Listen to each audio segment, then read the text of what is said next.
दोस्तों वेलकम है आप सबका फिल्मी गुरु की इस नई वीडियो में। इस मूवी की शुरुआत साल 1823 से होती है। ह्यूज ग्लास नाम का एक अमेरिकन हंटर अपने बेटे हॉक के साथ जंगल में शिकार कर रहा होता है। इनका एक ग्रुप भी होता है जिन्हें फर ट्रैपर्स कहा जाता है, जो जानवरों का शिकार करके उनकी खालों को बेचकर पैसे कमाते थे। एक दिन ग्लास शिकार करके वापस जा रहा होता है, तभी उन पर अरिकारा नाम के एक आदिवासी कबीले का हमला हो जाता है। इस कबीले के सरदार की बेटी को किसी ने अगवा कर लिया था और ये लोग सोच रहे थे कि ये काम इन्हीं का है। हमले में बहुत से लोग मार दिए जाते हैं, लेकिन ग्लास अपने बेटे हॉक, कैप्टन हेनरी और कुछ लोगों के साथ नाव में बैठकर किसी तरह जान बचाकर वहां से निकल जाता है। कुछ दूर जाने पर ग्लास कहता है कि अगर हमें फोर्ट तक पहुंचना है तो हमें नाव छोड़कर जंगल के रास्ते जाना होगा, क्योंकि नदी के रास्ते से चलेंगे तो आदिवासी आसानी से हमला कर सकते हैं। लेकिन जॉन, ग्रुप का एक आदमी, इस बात से सहमत नहीं होता, पर कैप्टन हेनरी के कहने पर सब लोग ग्लास की बात मान लेते हैं और नाव से उतरकर जंगल के रास्ते चलने लगते हैं। आगे जाने से पहले जो खालों का शिकार किया था उन्हें जमीन में दबा देते हैं ताकि बाद में आकर ले जा सके। दो लोग ग्रुप से अलग होकर नाव का रास्ता जाने का फैसला करते हैं, लेकिन अगले दिन उन पर आदिवासी हमला कर देते हैं और उन्हें भी मार देते हैं। उधर ग्लास अपने ग्रुप के साथ आगे जाने पर एक जगह आराम के लिए रुकता है और फिर वो शिकार के लिए निकल जाता है। जंगल में ग्लास को एक भालू का बच्चा दिखाई देता है, लेकिन कुछ करने से पहले उस भालू की माँ, जो एक बहुत बड़ा भालू होता है, ग्लास पर हमला कर देती है। ग्लास मरने का नाटक करता है, जिससे भालू को लगता है कि वो मर गया है। उस मौके का फायदा उठाकर ग्लास अपनी बंदूक से भालू पर गोली चला देता है, लेकिन भालू को गोली लगने के बावजूद वो नहीं मरता। भालू वापस आकर ग्लास को काफी जख्मी कर देता है।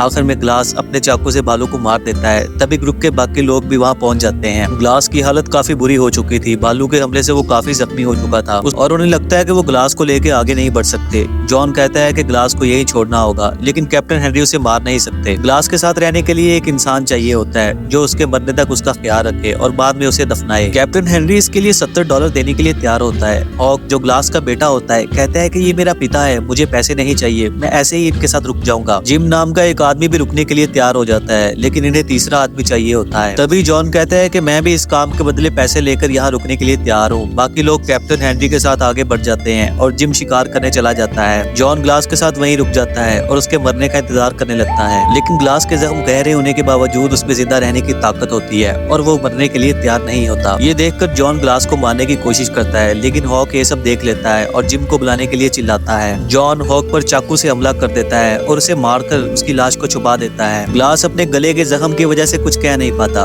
और अपने बेटे को मरते हुए चुपचाप देखने पे मजबूर होता है। रात होने पर जिम वापस आ जाता है और जब उसे हॉक नहीं दिखता तो वो जॉन से हॉक के बारे में पूछता है। जॉन झूठ बोलता है कि उसे हॉक के बारे में कुछ नहीं पता। ग्लास जिम को सच बताने की कोशिश करता है, लेकिन वो बोल नहीं पाता। अगली सुबह जॉन जिम से झूठ बोलता है कि उसने जंगल में 20 के आसपास आदिवासी देखे हैं और हमें ग्लास को छोड़ के आगे चले जाना चाहिए। पहले तो जिम मना करता है, लेकिन बाद में वो भी तैयार हो जाता है। जॉन और जिम ग्लास को छोड़कर चले जाते हैं। बहुत मुश्किल से ग्लास अपने आप को मिट्टी से निकालता है और अपने बेटे हॉक की लाश तक पहुंचता है। उस वक्त वो अपने बेटे की मौत का बदला लेने का फैसला करता है। दूसरी तरफ जिम को सच पता चल जाता है और वो जॉन के साथ बहस करने लगता है, लेकिन बाद में वो उसके साथ आगे बढ़ने का फैसला करता है। ग्लास अपने गले के घाव का इलाज करने की कोशिश करता है और अपने गले पर बारूद लगाकर उसे आग से जलाता है ताकि खून बहना बंद हो जाए। ये काम करते हुए ग्लास को बहुत दर्द हो रहा होता है, लेकिन वो हिम्मत नहीं हारता। जंगल में ग्लास को कुछ आदिवासी दिखाई देते हैं, जिनसे बचने के लिए वो नदी में छुप जाता है। नदी के पानी में बहते हुए वो नदी के दूसरे किनारे तक पहुंच जाता है। जब ग्लास होश में आता है तो उसे एक आदमी मिलता है जो उसे शिकार का थोड़ा सा खाना देकर उसका इलाज करता है। अगली सुबह ग्लास अपने जख्मों की कहानी बताता है कि कैसे उस पर एक भालू ने हमला किया था और कैसे उसके लोगों ने उसे मरने के लिए छोड़ दिया था। वो आदमी भी ग्लास को बताता है कि उसने भी अपने परिवार को खो दिया है और वो ग्लास को अपने साथ ले जाने का फैसला करता है। जॉन जिम से कहता है कि कैप्टन ने अगर हॉक के बारे में पूछा तो तुम उसे कुछ नहीं बताओगे। इसके बाद जॉन कैप्टन हेनरी से मिलता है और उसे कहता है कि ग्लास की मौत के बाद हमने उसे दफना दिया था, लेकिन हॉक अचानक से गायब हो गया और वो कभी नहीं मिला।